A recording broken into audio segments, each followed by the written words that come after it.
Savez-vous ce qu'est le carbofascisme ? Alors que le fascisme a pris le pouvoir aux États-Unis et que l'extrême droite prospère en Europe, notre planète continue de brûler et des millions de vies s'en retrouvent brisées.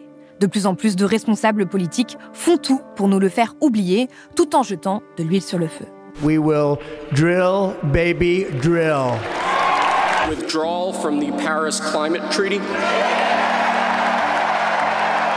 It is thanks to you that the future of civilization is assured.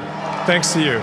Dans cette ambiance orwellienne, on ne sait plus où donner de la tête. Il y a de telles attaques contre la démocratie, l'état de droit, les droits humains, ceux des immigrés, des personnes trans, des femmes, de telles tensions géopolitiques qu'au milieu de ce chaos, le fait que notre planète risque de devenir inhabitable paraît bien loin, comme si les autres urgences passaient avant. Et malheureusement, tout ceci s'inscrit dans une forme de continuité d'un retour de bâton sur l'écologie que l'on vit maintenant depuis près de 2 ans, et qui est de plus en plus violent. Donald Trump a gagné l'élection présidentielle sur un discours qui nie le changement climatique et un programme destructeur.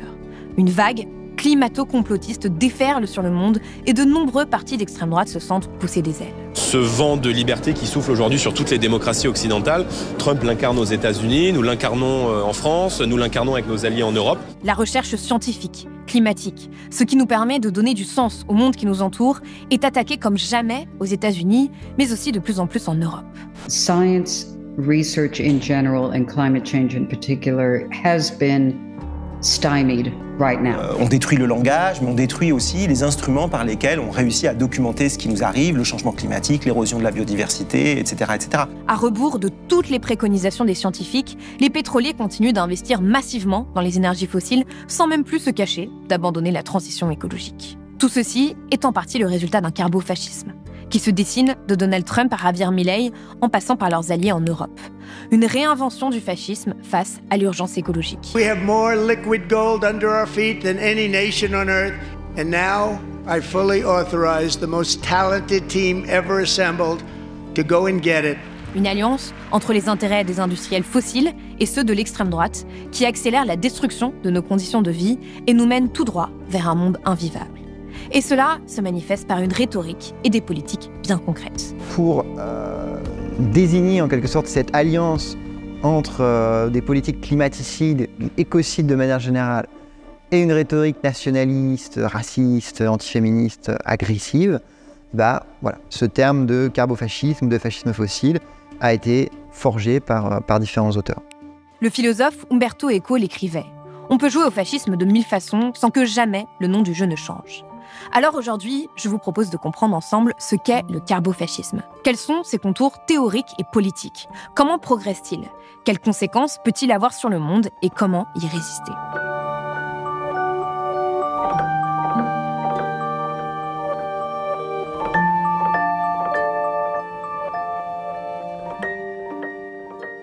Le 17 novembre 2024, quelques jours après la réélection de Trump, le journaliste Stéphane Foucart écrivait dans Le Monde « Tout semble en place pour une réinvention du fascisme autour de la question environnementale ».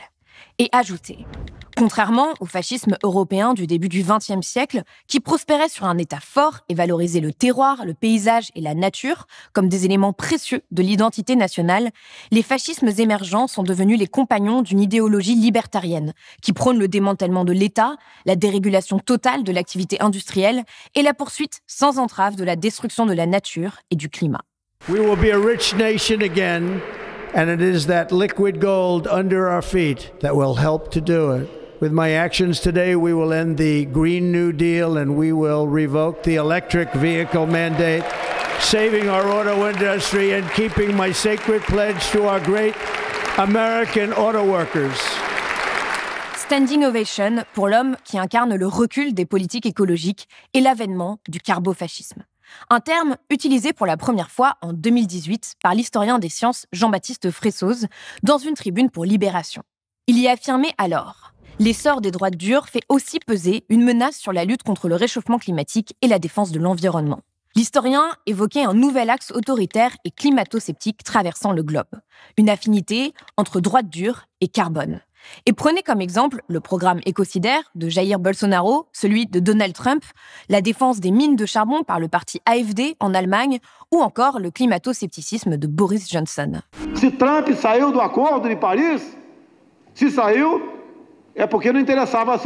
Dans cette tribune, qui se terminait par ces mots, la vague brune qui s'abat sur le monde carbure au charbon, l'historien ne définissait pas encore les contours précis du carbofascisme. Mais depuis, la pensée sur le sujet a évolué et elle est plus actuelle que jamais. Le nouveau média indépendant, Fracas, y a notamment consacré son dernier numéro. Il souligne à quel point les analyses qui révèlent les liens entre l'extrême droite et l'industrie fossile sont rares. Toutes deux carburent pourtant aux mêmes ingrédients. Anti-écologisme, extractivisme et masculinisme. En alliant pouvoir autoritaire et soutien indéfectible au capitalisme fossile, le carbofascisme nous rapproche chaque jour un peu plus du chaos climatique. Pour comprendre un peu mieux ce qu'est le carbofascisme, il faut d'abord bien cerner le fascisme. Ce qui est en soi un défi puisque le fascisme est par définition flou. Un collage de diverses idées politiques et philosophiques fourmillant de contradictions. C'est ce qu'explique Umberto Eco, qui a grandi sous le règne du fascisme de Mussolini, dans son livre « Reconnaître le fascisme » paru en 1997. Le philosophe et écrivain met en garde contre le masque innocent que prendra le fascisme pour revenir au pouvoir, et écrit « Ce serait tellement plus confortable si quelqu'un s'avançait sur la scène du monde pour dire « Je veux rouvrir Auschwitz, je veux que les chemises noires reviennent parader dans les rues italiennes. » Hélas, la vie n'est pas aussi simple. Hélas, le contexte actuel semble de plus en plus simplifier les choses. Dans ce livre, donc, Umberto Eco identifie 14 caractéristiques de ce qu'il appelle le fascisme fondamental, l'urfascisme. On y retrouve le nationalisme, la xénophobie, le machisme, l'appel aux classes moyennes frustrées, l'irrationalisme, l'anti-intellectualisme, l'obsession du complot ou encore la destruction de la complexité de la langue. Le carbofascisme impliquerait donc dans ce contexte un 15e marqueur que le journaliste Stéphane Foucard identifie comme la guerre à outrance à l'environnement et aux défenseurs de l'environnement. We will drill, baby, drill. Ce qui m'a toujours réellement fasciné, ce n'est pas la méchanceté de ceux qui commettent le crime, mais la stupidité de ceux qui les suivent. Et donc, mon problème, ce n'est pas qu'il y a eu Mussolini ou qu'il y a Berlusconi, qui sont des choses différentes, mais qu'il y a eu les Italiens qui les ont pris au sérieux. Donald Trump is turning out to be the greatest environmental hero of the 21st century. C'est peut-être ça, le plus terrifiant. De nombreux responsables politiques, dont Trump, qui remettent en question le consensus scientifique sur le réchauffement climatique, sont pris au sérieux par beaucoup lorsqu'ils énoncent des vérités alternatives et déclarent la guerre à notre avenir commun en voulant brûler toujours plus d'énergie fossile. Et s'ils sont pris au sérieux, c'est aussi parce qu'il est beaucoup plus confortable de croire que le réchauffement climatique n'existe pas et que nos modes de vie occidentaux vont rester intouchables. When I hear these people talking about global warming, that's the global warming you have to worry about. Not that the ocean's going to rise in 400 years an eighth of an inch and you'll have more seafront property, right, if that happens. I said, is that good or bad? I said, isn't that a good thing? If I have a little property on the ocean, I have a little bit more property, I have a little bit more ocean. Tout ce charabia absurde pourrait prêter à sourire si cet homme n'avait pas l'avenir de millions de personnes entre ses mains, s'il n'incarnait pas la vague climato-négationniste qui nous menace. Vous l'aurez compris, le carbofascisme se caractérise par la négation du réchauffement climatique ou de sa gravité, qui se traduit évidemment par un soutien indéfectible aux énergies fossiles. Je ne remets pas en cause le fait qu'il y ait un réchauffement climatique. Maintenant, le seul débat qu'il y a, mais je crois que personne l'a véritablement tranché, pas même les experts, excusez-moi, c'est de savoir quelle est la part de la responsabilité humaine. Et les industriels fossiles ont tout fait pour créer cette addiction. Après tout, ce sont eux qui ont organisé et financé des campagnes pour nier le changement climatique provoqué par leurs activités, fabriquer du doute et bloquer les politiques climatiques ambitieuses. C'est donc tout naturellement que les industries du pétrole et du gaz ont donné plus de 75 millions de dollars pour soutenir la campagne présidentielle de Trump. Natural gas is clean and it's powerful. J.D. Vance, vice-président, a aussi bénéficié de plus de 300 000 $ de dons de la part d'entreprises d'énergie fossile en 2021. Et il n'est sûrement pas le seul. Many of the alarmists on global warming, they got a problem because the science doesn't back them up. And in particular, satellite data demonstrate for the last 17 years, there's been zero warming. Mais restons encore un peu sur la théorie autour du carbofascisme. Nous sommes aujourd'hui à la croisée de deux tendances. D'un côté, les températures moyennes qui grimpent en flèche, de l'autre, l'extrême droite qui gagne rapidement du terrain. Aucune des deux ne présente de signes visibles de disparition prochaine. Rien n'indique qu'elles vont s'atténuer ou s'inverser de leur plein gré. Voilà ce qu'écrivait en 2020 le collectif Zetkin, un groupe composé d'étudiants et d'universitaires sous la direction du géographe et auteur Andreas Malm. Eux ne parlent pas de carbofascisme, mais de fascisme fossile, un concept inventé par la politologue Kara Neudaggett dans un essai sur la pétromasculinité. Andreas Malm définit le fascisme fossile ainsi. The aggressive defense of privileges called into question in the climate crisis, combined with systematic state violence against people defined as the enemies of the white nations or various non-white others. Si on résume donc à ce stade, le fascisme fossile ou carbofascisme se traduit par la défense d'un suprémacisme, des politiques racistes et extrêmement violentes contre les minorités. Anti-woke, anti-féministes. Un soutien indéfectible aux énergies fossiles, des politiques anti-écologiques, mais aussi la criminalisation et la répression des défenseurs de l'environnement. Selon les chercheurs qui ont travaillé sur ce sujet, ce terme de fascisme fossile peut donc être utilisé aussi bien pour qualifier le gouvernement de Trump que la politique de Vladimir Poutine en Russie, celle de Orban en Hongrie, le mandat de Jair Bolsonaro au Brésil ou encore de Narendra Modi en Inde. Et nous allons le voir, le programme de nombreux partis d'extrême droite en Europe peuvent correspondre aussi à cette définition.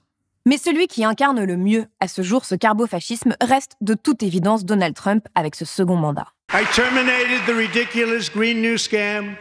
I withdrew from the unfair Paris Climate Accord, which was costing us trillions of dollars that other countries were not paying. And our country will be woke no longer. Le livre Fascisme fossile du Zetkin Collective date donc de 2020. Il analyse l'écologie politique de l'extrême droite dans 13 pays européens, tout en examinant parallèlement les États-Unis et le Brésil. Il démontre que les politiques des partis d'extrême droite consistent majoritairement à nier, entraver ou repousser la nécessité d'agir face au réchauffement climatique. Il distingue dès lors le capitalisme fossile, qui soutient les énergies fossiles par intérêt économique, et le fascisme fossile basé sur un technoracisme. Ce n'est donc pas le profit qui guide seulement ces partis, mais la haine des non-blancs. Pour eux, être blanc est devenu synonyme de brûler des énergies fossiles. Le collectif Zetkin le rappelle, l'Europe est à la fois le berceau du fascisme et de l'économie fossile. Or, les travaux des historiens ont montré que c'est toujours à la faveur d'une crise que le fascisme monte en puissance. Et si cette fois-ci, le déclencheur était la crise écologique en interaction avec d'autres crises. Le collectif Zetkin a fini l'écriture du livre il y a 6 ans. À ce moment-là, sa conceptualisation du fascisme était orientée vers l'avenir. Il considérait qu'il n'y avait pas de fascisme à proprement parler dans les pays étudiés, mais que le danger grandirait à mesure que nous nous enfonçons dans la crise climatique. Le collectif l'affirme, plus la crise écologique sera grave, plus l'attraction pour l'extrême droite sera grande. Aujourd'hui, les dynamiques ont déjà changé et les tendances identifiées par le collectif semblent se confirmer de plus en plus.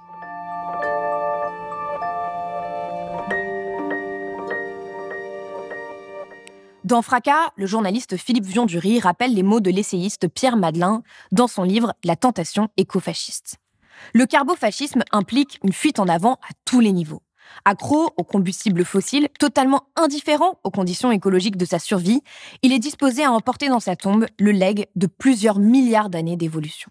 Nous l'avons vu. Le lien entre nationalisme et énergie fossile est de plus en plus fort. Cette idée d'asseoir sa domination à travers l'extractivisme sur son propre sol, incarné par le drill baby drill de Donald Trump. Mais c'est aussi au nom du nationalisme et de la protection des Américains que Trump justifie ses politiques anti-écologiques. We ended all of Biden's environmental restrictions that were making our country far less safe and totally unaffordable. Le collectif Zetkin le rappelle. Le carbofascisme ne peut être dissocié du racisme. L'écologie est instrumentalisée pour appuyer son discours xénophobe, selon lequel l'écosystème humain, celui de la nation, est le premier écosystème que nous devons protéger. Chaque fois que l'extrême droite européenne nie ou minimise l'importance de la crise climatique, elle fait simultanément une déclaration sur l'immigration. L'inverse est également vrai. Les migrants, c'est comme les éoliennes. Tout le monde est d'accord pour qu'il y en ait, mais personne ne veut que ce soit à côté de chez lui. Face au péril écologique, l'extrême droite se pose aussi et surtout comme celle qui rassure, qui dit aux citoyens qu'il n'y a pas de problème ou qu'il n'est pas si grave, contrairement au sujet de l'immigration. Mais surtout que eux ne toucheront pas à leur mode de vie, à leur steak, à leur voiture, que l'on peut tout à fait continuer comme avant. Le collectif Zetkin l'écrit. L'extrême droite offre la possibilité aux gens de continuer à vivre comme ils l'ont toujours fait, en s'épargnant les conflits psychiques croissants du négationnisme implicatoire, le fait de ne pas réagir à une situation dont la gravité est connue, dans un monde toujours plus chaud. You'll be able to buy the car of your choice. Je dis qu'il faut rétablir la liberté des Français de continuer à pouvoir acheter une voiture thermique ou, s'ils le souhaitent, d'acheter une voiture électrique. En juin 2024, le journaliste Grégory Rezebski écrivait dans Le Monde diplomatique. Les droites radicales poursuivent désormais un même objectif malgré leurs différences. Défendre ce fameux mode de vie, résumé par le slogan de la Confédération Liberté et Indépendance en Pologne. Une maison, une pelouse, un barbecue, 2 voitures, des vacances. Toutes dénoncent des idéologies islamistes, écologistes, wokistes, globalistes, qui leur paraissent concourir à anéantir la civilisation ou à l'ensauvager. Le parti d'extrême droite polonais a d'ailleurs fait un score record aux élections européennes, tandis que le parti d'extrême droite néo-nazi et climato-sceptique, l'AfD, s'est imposé comme la seconde force politique de l'Allemagne, avec un score historique de 20,8% et 152 députés au Bundestag lors des législatives du 23 février. Ce même parti s'énervait en 2023 contre l'hystérie irrationnelle du CO2 qui détruit structurellement notre société, notre culture et nos modes de vie. Et défendait en 2019 dans son programme que le dioxyde de carbone n'est pas un polluant, mais un élément indispensable à la vie. Ce même parti est activement soutenu par Elon Musk ou encore le vice-président J.D. Vance. It's okay to be proud to be German. This is a very important principle. Fight for a great future for Germany. Fight for a great future for Germany. Quelques jours après cette élection, un article sur CNN titrait « L'extrême droite fait un score immense dans un pays autrefois considéré comme un champion du climat. Et ce schéma se répète partout dans le monde. En clair, le carbofascisme progresse. » Les partis écologistes ont d'ailleurs récemment été écartés du gouvernement en Autriche, en Belgique et en Irlande et ont enregistré un fort recul lors des élections européennes de 2024. Le chef de file de la CDU et futur chancelier allemand, Friedrich Merz, a déclaré dans un discours le jour des élections qu'il ferait de la politique pour la majorité qui peut penser correctement et non pour les écolos et les cinglés de gauche. Alors qu'en 2021, la question écologique était au cœur de la campagne des législatives en Allemagne, elle a été totalement mise de côté cette année et remplacée par l'immigration. Une victoire pour l'extrême droite dans la bataille culturelle. On a l'impression que cette campagne a lieu sur une autre planète. Confié Peter Young, porte-parole du mouvement de jeunes pour le climat Fridays for Future, à Bastamag. Et c'est ce même sentiment qu'ont de nombreuses personnes partout dans le monde. En France, lors des dernières législatives, l'écologie n'a pas non plus été un sujet. Et le Rassemblement national a réalisé une percée avec désormais 121 députés à l'Assemblée nationale. Dans une interview pour Ouzbek Erika en juin 2024, Antoine Dubiot, qui a écrit le livre « Écofascisme », affirmait « Si jamais le RN arrivait au pouvoir, c'est plutôt le concept de carbofascisme qui serait utile pour l'analyse. Celui-ci désigne une convergence d'intérêts dans la défense des énergies fossiles entre cette industrie qui cherche à préserver ses intérêts économiques directs et l'extrême droite qui défend des modes de vie occidentaux largement adossés à l'exploitation des hydrocarbures. » Je lis votre programme. La France répondra aux engagements de l'accord de Paris, au rythme et selon les étapes dont elle aura décidé en fonction de la volonté des Français et de leur qualité de vie, ce qui ne signifie rien puisque ce rythme de décarbonation fait justement partie de nos engagements internationaux. Je cite encore la plaquette officielle. L'urgence est de rompre avec une écologie dévoyée par un terrorisme climatique. Nous libérerons les Français de ces engagements irraisonnés. La menace n'est donc pas seulement aux États-Unis, puisque le RN se rapproche dangereusement de la rhétorique de Trump et donc d'une forme de carbofascisme.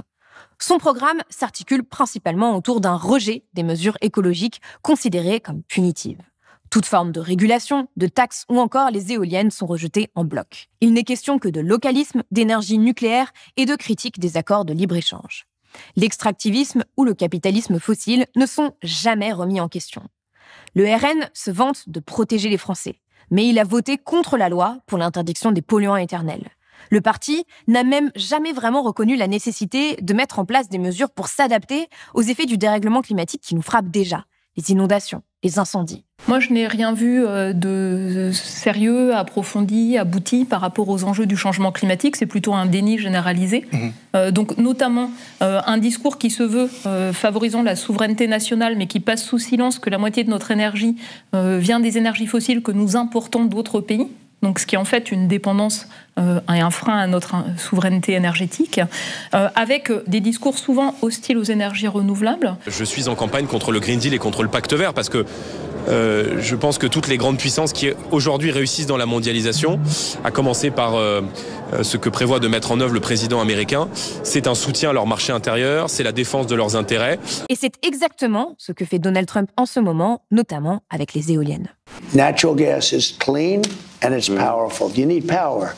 And it's consistent, not like wind. The wind blows and then it doesn't blow and the things cost a fortune. They're made in China and they kill the birds and they're horrible. We're putting an order out. I've already sort of done it.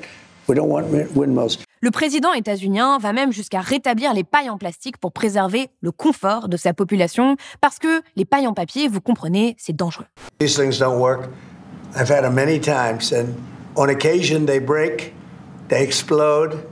If something's hot, they don't last very long, like a matter of minutes, sometimes a matter of seconds. It's a ridiculous situation. So we're going back to plastic straws. And I don't think that plastic's going to affect a shark very much as they're munching their way through the ocean. Si Trump en est la version la plus dystopique, le même schéma se répète partout. Des gouvernements libéraux qui prétendaient autrefois être des défenseurs du climat délaissent ce sujet et multiplient les retours en arrière, se laissant imposer leurs priorités par l'extrême droite. Make our planet great again. Dans une interview à Politis, en juillet 2024, le collectif Zetkin, encore lui, explique. Une différence significative entre les libéraux et l'extrême droite, cependant, est que seule cette dernière tire une satisfaction psychosociale de la destruction de la planète, en même temps que de la provocation de ses ennemis politiques sur cette question. Le collectif évoque d'ailleurs ce mouvement de balancier entre ce qu'il appelle la gouvernance capitaliste du climat en cours dans beaucoup de pays occidentaux et la politique anti-climat de l'extrême droite, qui peuvent parfois s'accorder, se compléter dans la défense d'intérêts économiques. L'élu démocrate Alexandria Ocasio-Cortez le soulignait en 2019. Ceux qui diffèrent l'action climatique ne sont pas mieux que les climato-négationnistes. Si les uns ou les autres obtiennent ce qu'ils veulent, on est grillé. Ce que ne semblent pas réaliser beaucoup de gouvernements qui se disent encore démocratiques, c'est l'étendue des conséquences que va avoir la politique carbo-fasciste des États-Unis. À commencer par peut-être l'une des plus dangereuses de ces manifestations, la destruction de la science et des connaissances, la fabrique de l'ignorance.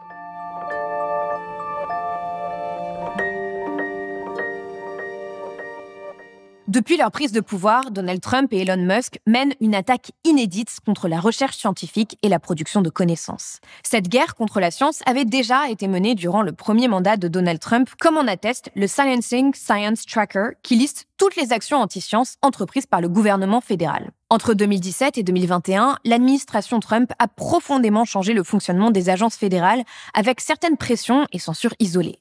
La grande majorité, 72%, concernait la suppression d'informations sur le changement climatique. Mais cette fois-ci, ça n'a rien à voir. La guerre est totale et concerne la recherche scientifique en général.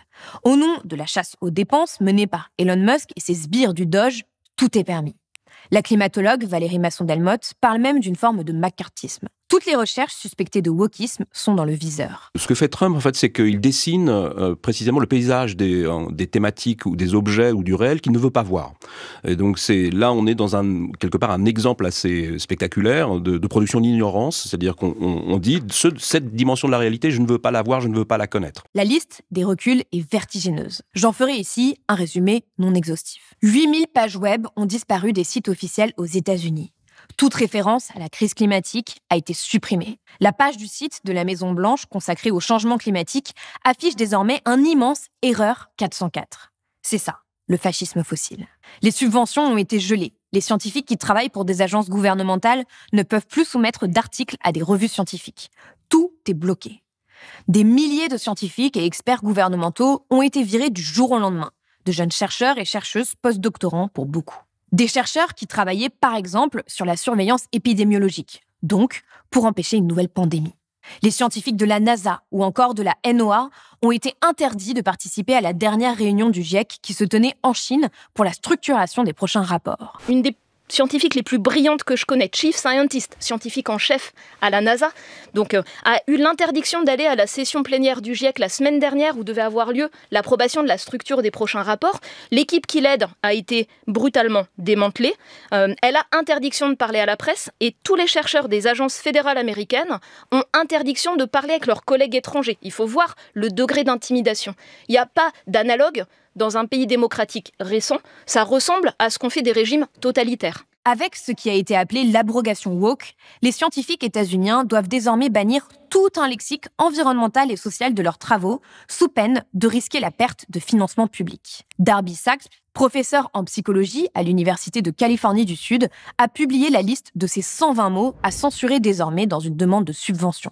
Une liste envoyée par le gouvernement fédéral à la National Science Foundation, qui supervise la recherche scientifique américaine. Les scientifiques sont donc déconseillés d'inclure des termes comme changement climatique, femmes, justice environnementale, LGBT, antiraciste, activiste, préjugés, inégalité, victime, minorité, systémique, traumatisme. En clair, ceci revient à empêcher toute future recherche sur l'écologie, les questions d'équité raciale, de genre, de diversité et d'inclusion. Si aujourd'hui vous avez un projet, par exemple, vous voulez comparer les conséquences d'une maladie donnée entre hommes et femmes, vous êtes retoqué. Faire disparaître la réalité pour ne plus laisser les faits porter préjudice à la volonté du chef, c'est exactement ce que l'on attend d'une politique fasciste, écrit Stéphane Foucard dans une chronique pour Le Monde le 23 février. C'est d'ailleurs exactement ce qui a été fait sous la France de Vichy ou l'Allemagne de 1933. L'américaine Camille Parmesan, spécialiste des papillons et du changement climatique, a été interviewée par Mediapart au sujet de cette censure de la science. Elle s'est exilée en France en 2018 lors du premier mandat de Donald Trump et se dit réfugiée scientifique. He's wanting to create a Trump world in which his version of reality, which has nothing to do with facts, is what everyone accepts as reality. Be very scared. This is not a joke. It looks like you're dealing with a Hollywood comedy script, but it is the reality. Camille Parmesan a été menacée de mort aux États-Unis pour ses travaux sur la biodiversité. Et c'est un fait. Les scientifiques sont de plus en plus harcelés pour leurs travaux, en France notamment. Valérie Masson-Delmotte a vu sa boîte mail piratée et a quitté le réseau X pour se protéger. Je rappelle en fait que ça fait partie des droits fondamentaux et que c'est reconnu par l'ONU, notamment la liberté d'expression académique, l'esprit critique des scientifiques comme essentiel pour la vie démocratique. La recherche ciblée est en réalité celle qui va à l'encontre des intérêts financiers et de la vision du monde défendue par les Trumpistes. Tout le travail qui démontre qu'il est criminel de produire et exporter toujours plus d'énergie fossile ou encore que l'accumulation de richesses est nuisible à la société. À tout ceci s'ajoutent les assauts sur la recherche médicale, tout aussi cruciale. L'agence fédérale américaine chargée de la recherche médicale a annoncé vouloir économiser plus de 4 milliards de dollars par an dans ses financements alloués aux universités et centres de recherche. Les conséquences pourraient être désastreuses, notamment en affectant la recherche sur le cancer ou encore les maladies neurodégénératives. Cette politique de Donald Trump pourrait aussi bouleverser les sciences du climat à l'échelle mondiale. Mais alors, comment faire face à ce rouleau compresseur carbo-fasciste ? Un certain nombre de scientifiques qui savaient à quoi s'attendre avec le retour de Trump s'étaient préparés en sauvegardant des données avec des archives en ligne. Donald Trump pourrait aussi être attaqué en justice en pleine crise constitutionnelle. Resistance is taking shape, but it's going to be slow. We're likely to see some of the most powerful resistance coming from the courts because we're moving toward what many people consider a constitutional crisis. When Trump is firing thousands of scientists from the Department of Energy, from the Environmental Protection Agency, from the National Institutes of Health, he's essentially usurping the role, the power of the purse that's supposed to be allocated to Congress. Dès les premières annonces, de nombreux universitaires et scientifiques se sont mobilisés, notamment à Chicago. When Donald Trump, Elon Musk, their minions and Doge teams are on the attack, what do? Stand up, fight back! We're standing up for our research, for our universities and for our communities. Donald Trump a réagi sur son réseau social Truth avec un message digne d'un dictateur. Encore un. Tous les financements fédéraux seront arrêtés pour toute université ou école qui autorise des manifestations illégales. Les agitateurs seront emprisonnés ou renvoyés de façon permanente dans leur pays d'origine. Les étudiants américains seront renvoyés définitivement ou, en fonction du crime, arrêtés. Pas de masque. Merci pour votre attention sur ce sujet. Voilà. Mais ce poste n'a pas empêché les Américains de continuer à se mobiliser. Le 7 mars, à l'appel de Stand Up for Science, un mouvement lancé par des chercheurs, une grande manifestation avait lieu à Washington, mais aussi d'autres marches dans 31 villes. We demand that scientists not be censored, that there be legal safeguards to prevent political interference in their research, and that they be enabled to communicate their findings freely. En France, nombreux ont été les appels de personnalités et scientifiques à rejoindre le mouvement, dont cette tribune publiée dans Le Monde. Défendons les sciences face aux nouveaux obscurantismes, signée notamment par Philippe Descola, Valérie Masson-Delmotte, Christophe Cassou ou encore Michael Zemmour. Ils écrivent « Ensemble, nous voulons rappeler l'importance des faits scientifiques, notamment pour la santé, la compréhension des inégalités sociales, les défis climatiques et la biodiversité. Ce qui se joue aujourd'hui aux États-Unis pourrait bien préfigurer ce qui nous attend si nous ne réagissons pas à temps. Dans notre pays, nous vivons aussi des attaques contre la recherche depuis des années. En France, on a aussi cette petite musique de wokisme à l'université, islamo-gauchisme au CNRS, etc.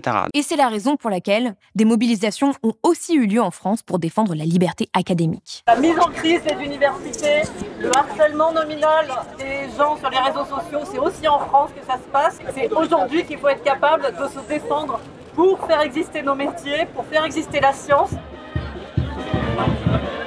Ça fait écho à des inquiétudes qu'on ressent en France, même si les choses sont encore très différentes. D'avoir une liberté de parole, de pouvoir commenter des faits, même s'ils sont en désaccord avec la ligne politique du gouvernement. C'est quelque chose dont on se sert au quotidien, qui est au service de l'ensemble de la société. Ce n'est pas simplement un droit pour les chercheuses et les chercheurs. Et c'est ça qui est remis en cause aux États-Unis. On n'est plus dans le climato-scepticisme, en fait, aujourd'hui. Alors, il faudrait inventer un nouveau mot, climato-obscurantisme. Climato-bellicisme, parce qu'en fait on est en guerre contre ces savoirs-là, qui font partie des sciences de la durabilité. Et ce qui est très perturbant et questionnant, c'est le silence en fait de certains politiques, aussi face à ces attaques de la production du savoir et de la protection des biens et des personnes, en fait, qui est la mission de l'État. Les recherches, elles permettent aussi d'améliorer la vie des citoyens au quotidien. Les recherches sur le climat, les recherches sur la santé ont vraiment des impacts dans la vie de la population générale. Donc attaquer la recherche, c'est aussi attaquer la démocratie. On a un certain nombre de glissements, la mise en doute de données scientifiques quand elles déplaisent, la mise en question tout simplement du financement de la recherche dans son ensemble, qui est une infrastructure dont on a besoin. Tous ces éléments-là doivent aussi nous appeler à vraiment plus que de la vigilance, un sursaut. Ce qu'on a sous les yeux, c'est un gouvernement qui choisit de mener des politiques extrêmement brutales et violentes sur le climat, d'organiser des persécutions sur les minorités, les personnes trans, etc. Et qui en même temps cherche à détruire les institutions qui documentent ces faits-là. Le collectif Scientifiques en rébellion publiait également un texte en soutien à cette campagne. Il y rappelle qu'en France, les offensives contre les chercheurs et les institutions scientifiques, souvent alimentées par le gouvernement lui-même, se multiplient. Elles sont à ce stade moins spectaculaires, mais procèdent d'une logique similaire et se déploient avec une violence d'autant plus déstabilisante qu'elle est plus sournoise. Menaces sur l'Office français de la biodiversité et l'Agence nationale de la sécurité sanitaire de l'alimentation, pour ne citer que, reculs multiples sur les normes environnementales et de santé, disqualification des universités, interdiction d'événements académiques destinés à éclairer le contexte de la guerre à Gaza. Ils appellent donc à entrer en résistance. Entrer en résistance face au carbofascisme apparaît aujourd'hui comme une nécessité vitale. Pour le collectif Zetkin, une chose est certaine. Plus la Terre se réchauffe, plus la défense du climat et l'antifascisme tendent à ne former qu'un seul et même combat. Nous faisons face aujourd'hui à une double problématique. La montée du fascisme a complètement éclipsé l'écologie du débat public et à la fois, l'extrême droite jette de l'huile sur le feu en soutenant l'extractivisme, des politiques polluantes et destructrices et en s'opposant aux réglementations, aux lois pour protéger nos écosystèmes et la population. Au-delà de l'extrême droite, les reculs des gouvernements sur l'écologie sont visibles partout. Alors que pour la première fois, en 2024, le monde a dépassé les 1,5 degrés de réchauffement par rapport à la période pré-industrielle. Et que les pétroliers, à l'image du géant BP, signent un grand retour en arrière sur leur transition écologique en augmentant leurs investissements dans le pétrole et le gaz. This is fine. L'historien Johan Chapoutot l'explique dans Socialterre. Je comprends l'éco-complotisme comme une volonté de dénoncer un discours écologiste qui aurait vocation à nous asservir. Ce type de récit complotiste est encouragé par des intérêts puissants pour perpétuer un statu quo, continuer à forer, à extraire, à dévaster et à tuer. Ne nous y trompons pas. Tout est organisé aujourd'hui pour préserver le statu quo et les intérêts de ceux qui profitent du capitalisme de l'apocalypse. Le fascisme naît toujours d'une immense frustration individuelle et sociale instrumentalisée à outrance. Mais il n'y répond pas. La catastrophe écologique actuelle risque d'augmenter encore cette frustration si aucune réponse n'y est apportée. Les recherches le montrent pourtant.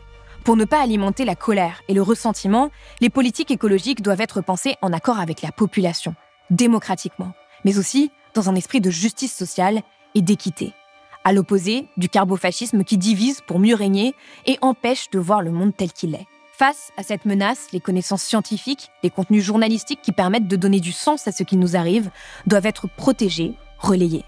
Et la conversation publique doit impérativement changer. C'est la fin de cette vidéo, je n'ai pas pu être exhaustif tant ce sujet est tentaculaire, mais j'espère qu'elle vous a permis de mieux comprendre la menace que représente le carbofascisme aujourd'hui. Je continuerai à creuser ce sujet dans les mois à venir, et en attendant, je vous mets comme toujours dans la description de la vidéo des liens et éléments pour aller plus loin. J'en profite d'ailleurs pour vous conseiller la lecture du très bon numéro de Fracas sur ce sujet. Vous le savez déjà sûrement, MiBlast est un média indépendant de tout pouvoir politique ou financier, mais aussi des énergies fossiles. Et nous n'existons que grâce à vous. Alors si ce n'est pas déjà fait, vous pouvez encore vous abonner ou faire un don pour nous soutenir. Merci infiniment pour votre soutien. Sans vous, nous ne pourrions pas faire tout ce travail d'information qui est certes parfois vertigineux, mais nécessaire. À très vite sur Blast.